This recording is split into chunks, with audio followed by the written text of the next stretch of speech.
Guys, तुमने notice किया होगा कि जब भी तुम एक नए रिलेशनशिप में एंटर करते हो तो उस समय तुम्हारे अंदर का स्टेट क्या होता है, किस तरह से तुम्हारे अंदर का फीलिंग होता है।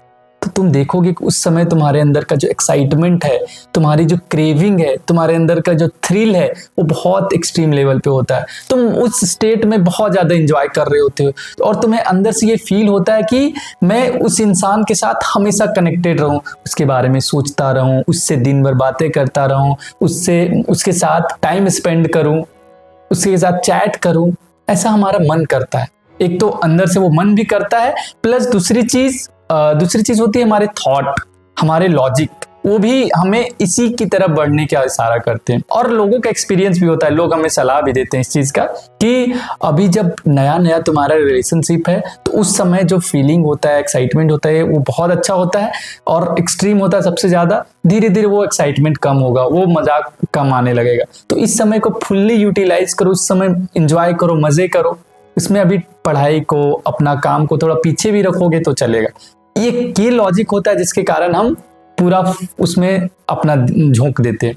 दूसरा कि जब नया नया रिलेशन है उस समय टाइम डिमांड करता है, उस समय कनेक्शन बिल्ड करने के लिए, कनेक्शन डीप करने के लिए हमें ज्यादा बात करना पड़ेगा, ज्यादा टच में रहना पड़ेगा, ज्यादा टाइम स्पेंड करना पड़ेगा। और एक बार एक कनेक्शन डीप हो गया, गहरा हो गया, हम एक दूसरे को समझ ले तो फिर धीरे धीरे टाइम को रिड्यूस कर देंगे। हमें लॉजिकल भी लगता है ये चीज और इसको हम लोग अपनाते भी हैं और इसी के बेसिस पे बहुत सारे लोग चलते हैं। हमें आसपास ऐसा ही लॉजिक दिखेगा। बट गाइस, यहीं पे हम बहुत बड़ी गलती करते हैं। क्यों? क्योंकि दोस्तों रिसर्च कुछ और बोलता है, इससे अलग बोलता है, इसके अगेंस्ट बोलता है। और गाइस, हमें रिसर्च को इतना क्यों इंपॉर्टेंट देना चाहिए?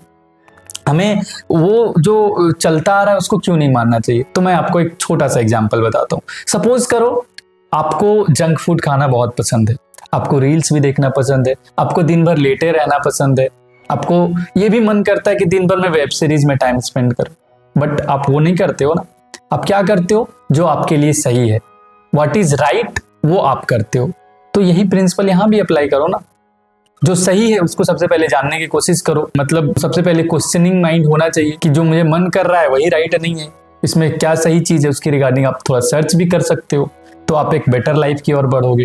ठीक है, तो इसमें क्या है, रिसर्च क्या बोलता है और चीजें क्या है उसको हम लोग डील करते हैं एक एक करके।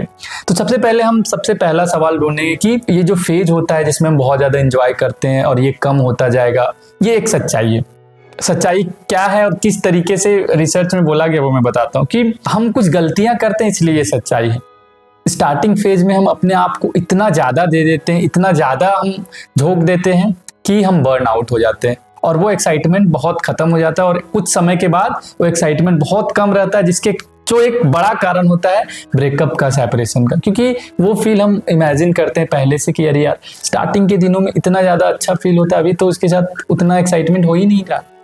तो ऐसा क्यों हो रहा है? ऐसा इसलिए नहीं हो रहा है कि वो इंसान बदल गया, ऐसा इसलिए क्योंकि आप स्टार्टिंग के दिनों में मिस्टेक कर रहे हो। तो क्या मिस्टेक है, चलिए हम रिसर्च के एंगल से समझते हैं। तो गाइस, रिसर्च में एक कंसेप्ट है जिसको बोलते हैं स्कैरसिटी प्रिंसिपल। तो क्या है कि कोई भी चीज यदि स्कैर्स होता है ना, कोई भी चीज यदि हम कमी में करते हैं, थोड़ा बचा बचा के करते हैं, तो वो ज्यादा अट्रैक्टिव रहता है, वो ज्यादा इंजॉयबल रहता है। एग्जाम्पल मैं बताना चाहता हूँ कि सपोज करो आपको आइसक्रीम बहुत पसंद है, आप 2-3 आइसक्रीम मतलब खाओगे, आपको बहुत मजा आएगा। आप आइसक्रीम के बारे में सोचते हो तो आपके अंदर में एक मुंह में पानी आता है और बहुत मजा आता है। अब सपोज करो कि आप दिन में 2-3 के जगह 20-30-40 आइसक्रीम खा रहे हो, तो वो एक्साइटमेंट का लेवल क्या रहेगा? क्या उसमें अट्रैक्शन आपको फील होगा? बिल्कुल नहीं। तो एक बेसिक साइकोलॉजी है जो कि आपको फॉलो करना चाहिए। तो इसमें क्या आपको करना है कि मतलब इसमें ये करना है कि डोपामिन को ओवर यूज मत करो, ओवर यूटिलाइज मत करो। आपको उससे बात करने में डोपामिन रिलीज होता है, अच्छा फील होता है। तो आप एक्सेसिव यूज करोगे डोपामिन का तो वो अनअट्रैक्टिव हो जाएगा, अट्रैक्शन खत्म हो जाएगा। तो इस कंसेप्ट को यूटिलाइज करो और धीरे धीरे मतलब कम बात करो, 1 घंटे बात करो, 2 घंटे बात करो, गैप दो, ये सब करना बहुत जरूरी है। और दोस्तों मतलब वहीं पे यूनिवर्सिटी ऑफ वर्जीनिया में एक स्टडी हुआ, तो उसके हिसाब से ये भी बोला जा रहा है कि अवेलेबिलिटी यदि सस्पेंसफुल है तो वो अट्रैक्शन को क्रिएट करता है। तो सस्पेंस थोड़ा बना के रखो, थोड़ा डिस्टेंस मेंटेन करके रखो, क्यों? क्योंकि यदि आप वो लॉन्ग टर्म में हेल्पफुल होगा, लॉन्ग टर्म में अट्रैक्शन बना रहेगा, नहीं तो एग्जॉस्ट हो जाएगा वो अट्रैक्शन। तो अब दूसरे कंसेप्ट की ओर बढ़ते हैं। एक क्या और कंटेंशन था हमारा स्टार्टिंग में ही कि हम ज्यादा क्यों बात करते थे? क्यों? क्योंकि कनेक्शन की हमारा डीप होगा, स्टार्टिंग में हम एक दूसरे को जानेंगे ज्यादा और ये लॉन्ग टर्म रिलेशन को होल्ड करने में हेल्प करेगा। बट ये सच नहीं है। एक रिसर्च है journal of computer in human behaviour, उसका कहना है कि volume doesn't matter, quality matter करता है, क्वांटिटी मैटर नहीं करता है। मतलब कि यदि आप बहुत ज्यादा बात करते हो, वॉल्यूम बहुत ज्यादा है, क्वांटिटी बहुत ज्यादा है, तो उससे आपका कनेक्शन का कोई लेना देना नहीं है, उससे आपका हैप्पीनेस का कोई लेना देना नहीं है। हैप्पीनेस कनेक्शन का क्या किससे लेना देना है? तो वो है क्वालिटी से।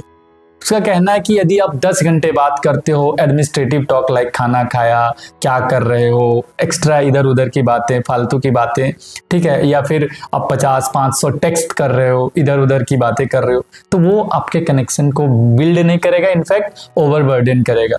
वो पर्सन से आप इरिटेट हो जाओगे, बोर हो जाओगे, ठीक है। तो इससे कनेक्शन बिल्ड नहीं होता। इसलिए बोला जाता है उसी रिसर्च में कि 10 घंटे के फालतू की बात से अच्छा है कि आप 20 मिनट का डीप मीनिंगफुल कन्वर्सेशन करो, गहरी बातें करो, क्वालिटी बातें करो, ठीक है। तो इससे कनेक्शन ज्यादा बिल्ड होता है। तो हम लोगों ने क्या क्या समझा उसे फटाफट देख लेते हैं और हमें आगे क्या करना चाहिए। यदि उसको एक वर्ड में बोले तो कि जो रिसर्च बोलता है उस पर ज्यादा फोकस करें, कि हमारा साइकोलॉजी जिस तरह से काम करता है उस पर ज्यादा फोकस करें, तो हम लॉन्ग टर्म में चल पाएंगे, नहीं तो breakup separation will be the normal thing for us, ठीक है। तो इसमें क्या क्या टेक अवेज है जो हमें ध्यान में रखना चाहिए? वो पहला ये है कि क्वालिटी पे ध्यान देना है, दिन भर बिजी मत रहना है, दिन भर कनेक्टेड मत रहना है, दिन में 2-3 बार आप मतलब चेक इन कर सकते हो, उससे कॉल कर सकते हो, बात कर सकते हो, ये जता सकते हो कि हाँ मैं आपके बारे में सोच रहा हूँ, ठीक है। केयर करना जेन्युइनली 5-10 मिनट 15 मिनट ऐसा, लेकिन दिन भर नहीं रहना। दूसरी बात कि आप दिन में एक बार सिर्फ डीप टॉक करो, या फिर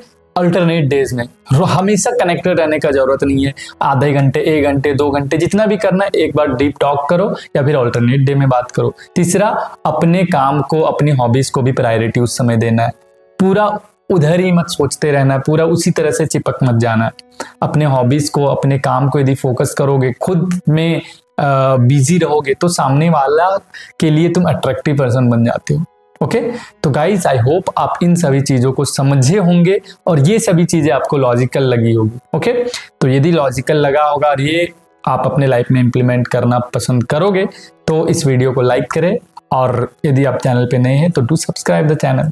ओके, और वैसे इंसान के साथ इसको शेयर कर सकते हो जो कि इस फेज में है और वो गलती कर रहा है। ओके, तो मिलते हैं नए वीडियो में, तब तक के लिए बाय, टेक केयर।